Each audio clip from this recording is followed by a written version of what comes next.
Hi, beautiful moms and dads, and lovely kids, and children and babies, everybody.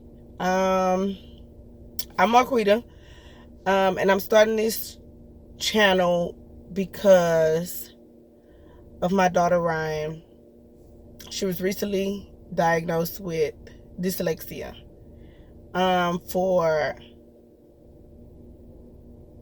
her parents, my husband, and myself, we both were a little shocked. But for me, it didn't take much for me to say test her when they send the paperwork home. Um, Being that in May, I would have assumed that they would have said something about her speech first, even though her speech has gotten a lot better. I mean, almost 100% better than what it originally was. She was tongue tied. Just a little history. Why I said her speech. She was tongue tied, and we had that corrected about maybe almost 2 years ago. We had that corrected for her, which the dentist caught it, and the dentist corrected it. They did a laser butterfly cut within her tongue in order to correct the tongue tie. Um, Initially, when she first got it done, after a few months, and so we were still like, no, it's not working, and all this may be reattached, because they were saying that it could reattach if proper tongue exercises and things were not done. So I was assuming that we weren't getting it done right and maybe reattached, but I just had to give it time. um as parents, we never want to think that anything is wrong with our kids, whether it's a cough, a cold, a fever, a fall on the ground, scrape the leg, stump the toe. We just never want to see our kids in any disadvantage towards other kids or anyone else. And even though it may seem like a disadvantage when it comes down to dyslexia, it really isn't in a sense. And I say that because if it's taken care of in the proper way and it's nurtured in the way that it needs to be, then I believe that the kid can be very successful. There is no cure for dyslexia. So when I read things that say, oh, treatment says this, treatment says that, for me, when I'm thinking of treatment, I'm thinking of something that's going to cure whatever it is that's going on. That's what I think of. But there's no cure for dyslexia. So treatment to me is the wrong word to use. I wouldn't use the word treatment. I would use more catered to. I would use the word catered to. I would use the word nurtured. Taking care of it, tutoring, and individual things that work for each kid, because each kid is different and each learning pattern is different, and the way that each kid learns is different. Just the way as each dyslexia teacher teaches is different. They may teach the same content and the same material, but it's different. So when we think about dyslexia, we always think, oh, they just switch the words up. There it is. They switch the letters up, and it's not so much as that.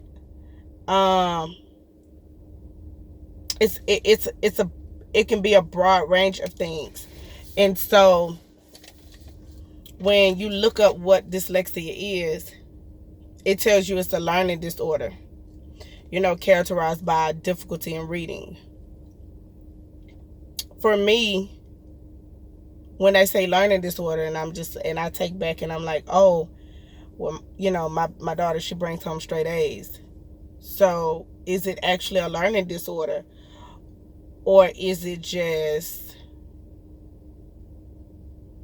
a process of needing more time to get things done? I wouldn't necessarily say a learning disorder. Maybe it becomes a learning disorder, in my opinion, as they get older without the proper treatment. Or, as I say, because I work at a high school, so I see a lot of kids. And I work in a special education department. So I do see my share of kids that have dyslexia. But for them, I see a learning disability at that age, because now at this age, you have some kids that they use this thing that's called an overlay. And now I'm at this age where my image is everything to me. So these kids don't want to be seen with their overlay. They don't want to seem different from their peers. They don't want to seem like they're dumb or can't read or anything. And these are the things that are coming out their mouth. And I personally have had to speak with the student about, using his overlay. And he's like, I can read, and I don't need that because I can read. And I honestly tell him, like, dyslexia doesn't mean that you can't read. Using your overlay doesn't mean that you can't read. Sometimes we need a little help, or little reminders, or a little push to help us succeed in things that we do. And that's basically what your overlay is doing for you. It has nothing to do with you're not being able to read. So that's the issue that I see. So for me, and wanting to start this channel, is to just not only learn with you guys, but share some of the things that I hear, or some of the things that I know that can maybe help. Well, we can help each other, and it can help others as well.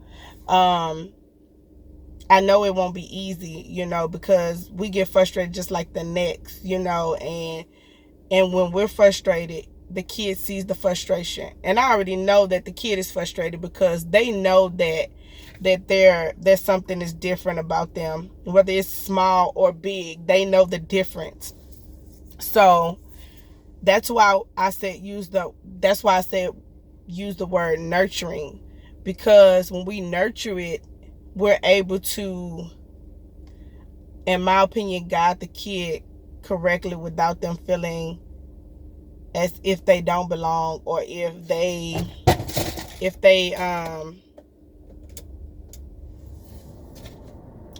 they're weird or something. I wrote a few notes. Right now it's just going off the head, but I wrote a few notes. Like I stated before, dyslexia, they say, is a learning disorder characterized by difficulty in reading due to problems identifying speech sounds and learning how to relate to letters and words. It occurs in children with normal vision and intelligence. So my daughter was tested, and the lady, when she called me and we spoke, and dyslexia coordinators, those who test your kids, are also trained to test in intelligence as well. And when she called me and she was speaking, and she was, giving her credentials and where she worked and how many years she was here and there, she also came and she was like, I also test intelligence. And she was like, honey, I'm gonna tell you, your daughter has plenty of intelligence. And most people would say, well, why intelligence? Why do they test their intelligence? Why do they test to see? Because, and the reason I believe that they do that is because you have some kids who suffer from dyslexia, what they just consider a learning disability, which is in reading, where their intelligence shows that they lack somewhere else in another area that needs to be fixed as well, or worked on. I won't say fixed, but needs to be worked on. So I think that's why they do intelligence as well. I stated that there isn't a cure. It can be maintained if caught in time and worked on. They say treated. I'm like, how do you treat that? It can be maintained. It can be maintained to a point that's just like, a person with, they say, oh, kids grow out of, like ADHD. You have some people who, they say, oh, you can grow out of it. to me, I don't believe that you can actually necessarily grow out of it, but I do believe that you grow in a way, you grow and find ways to function better as you grow older, because you're taught different things, and then as you get older you're able to have more self-control over yourself. Now, you still have some adults who did not develop that mechanism of learning how to maintain or get themselves to a certain level where they can control themselves. Or you have those who were never diagnosed, and now they're adults being diagnosed, and now it's like they're all over the place. So I think that's the same thing with dyslexia. If it's left untreated when you become an adult, now you have these issues where your reading is off, you're frustrated, you become aggressive, you become this loner, you don't want to be around folks, you don't want to deal, because now it's like, hey, how do I fit into society, instead of saying, how does society fit me? And I think that's one thing that we have to start teaching our babies, not to conform to what society is and have society conform to who we are. And that's how I feel about school systems. A lot of school systems want the kids to adapt to the school system, instead of the school system adapting to each kid individually. I'm not saying have an individual plan for each student, but there has to be a way that the school is adapting to the child, because every child is different. But when you have the child adapting to the school, we're teaching everybody on the same accord, and everybody is like, every child is this way and every child is that way, and that's not the case. And I think that's the same thing for dyslexia. You have some kids that learn different ways. Like my daughter, she's a visual learner, and her memory is really, really good. So with her, when she's reading, what I've noticed now is that when we're reading stories, she is memorizing the stories. So when I'm saying, okay, it's your turn to read, she's reading what she's remembered. So if she's reading what she remembered, I can be on a different word, but she's going to be reading it in the proper way that she knows it, which can be a downfall for her. So with me and getting to sit down and read with her and read with you guys, I'll be able to better break down and get a better look at helping her to not only memorize what's being read, but to also read it for herself. And like I say, they said the symptoms that come with dyslexia, or late talking, learning new words slowly, a delay in learning to read. For me, my daughter did not have an issue with talking, and she did not have an issue with learning new words. Yeah, her words sounded funny coming out because she was tongue-tied. Like I said, it's like a lisp, so it sounds funny. But as far as that, and then a delay in reading, I really didn't see an issue with reading, because she was picking up on her sight words. She was picking up on her sight words. When it came down to spelling, her spelling was like she was passing all spelling, like she wasn't having an issue with that. So for me, these symptoms didn't stand out to me, and for some parents, they don't stand out. And for some teachers, because even when her teacher, when they said they wanted to test her, her teacher was like, oh, Ryian, are you sure? Because like I said, she has straight A's in class. Dyslexia also affects areas of the brain that process the reading. So like everybody know, we have these different, every area in the brain has its own job. So somewhere in the brain in here, there's an area that affects the reading process, and that part is affected by dyslexia. Like I say, it's a neurological thing, and it's nothing that can be done about it. There's no special pill you can take, and there's no special test you can take, or anything that they can do, or procedure to change what it is. Many people always say, well, where does it come from? Where does it stem from? Like, how is this possible? And to just sum it all up, it comes from a family member. It comes from families and parents. So it is handed down. But most people say, oh, well, me or the dad didn't have this issue, or my parents didn't have this issue, and it doesn't work like that. It actually is, it can come from a parent, or mainly more so a parent, and it says that they struggled with the reading growing up. Even if they were not diagnosed with anything, they struggled with reading. And so that's just how it was. Back then we wasn't quick to label when we were growing up. Well, I'll say for me and many others that are around my age or older, when we were growing up, everything wasn't labeled off like this. Like, we had more hands-on teachers. Like, if you had a problem with reading, while we're doing reading here, you'll go to this teacher, because this teacher over here is like really strong and they are capable of doing this. And no matter what it was, and we didn't see any different from it, because we were just excited. Hey, we're going to, such and such class or whatever. So we didn't look singled out. We didn't look to feel as if something was wrong with whatever was going on. One thing I do know about my daughter, that she has a special technique of doing, even when she's writing her letters or something, because dyslexia does affect the way how they see their letters sometimes.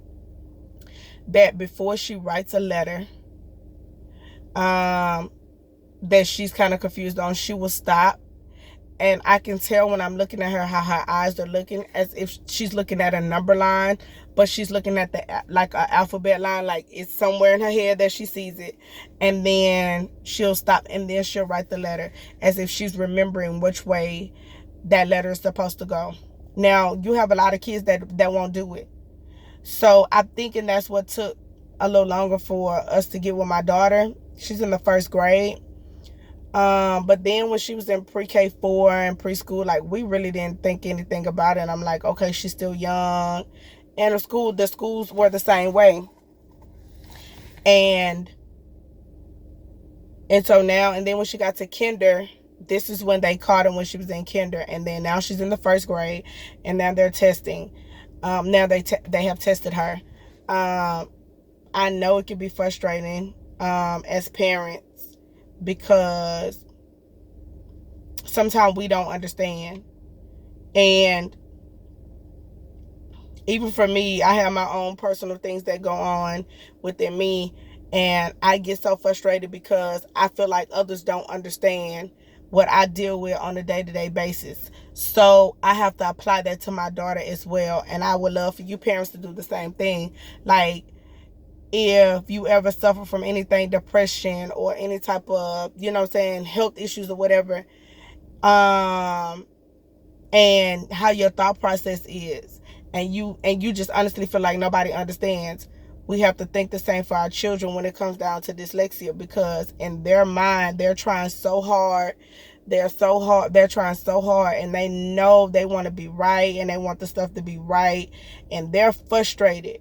And for us to be frustrated on top of that, it would allow the kids to shut down. And that's something that we don't want, because we want what's best for our children. And for me, I'm just here, we have to make sure we give our babies the emotional support they need and get them the help that's needed.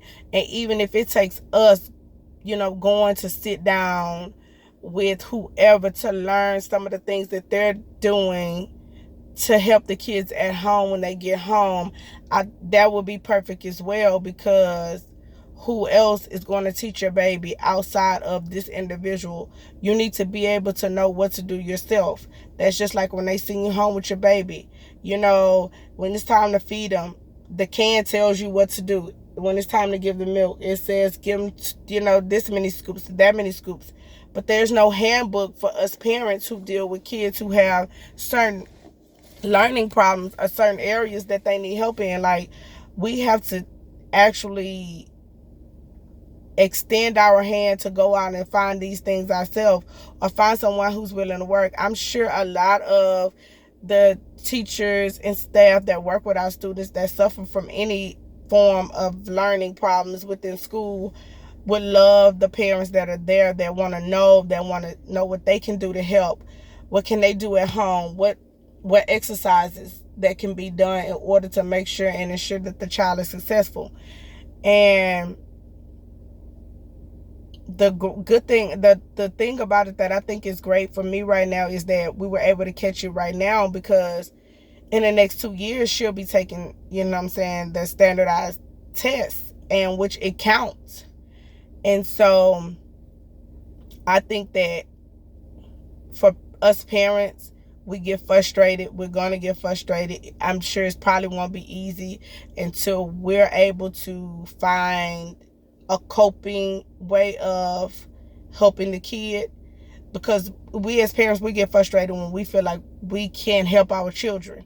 We want to be that go-to that's able to solve any and all problems. And I know with dyslexia it's kind of hard, because you really don't know how to solve that problem when it's not going to go anywhere. So I will encourage each parent to try and find something that helps them to help the child, whether it's something small or big. Like I say, each one of our kids learn differently. My daughter is a visual learner, and she remembers stuff that you say. When I say visual, she will watch you about 2 or 3 times, and she can do it. The same thing as far as hearing. You will say the same thing about 2 or 3 times, the same story, and she's going to remember it. And that's just how she is. I also want to touch basics on something called dysgraphia. We think of you got dyslexia that deals with reading. It can also affect writing as well. Dysgraphia is another learning disability that they say. Well, it is another learning disability, and it affects the writing, and it affects the child being able to express themselves through thought, express their thoughts and ideas in writing. It affects them in that form, in the writing form. And when you look at it, sometimes that stuff is not legible to read.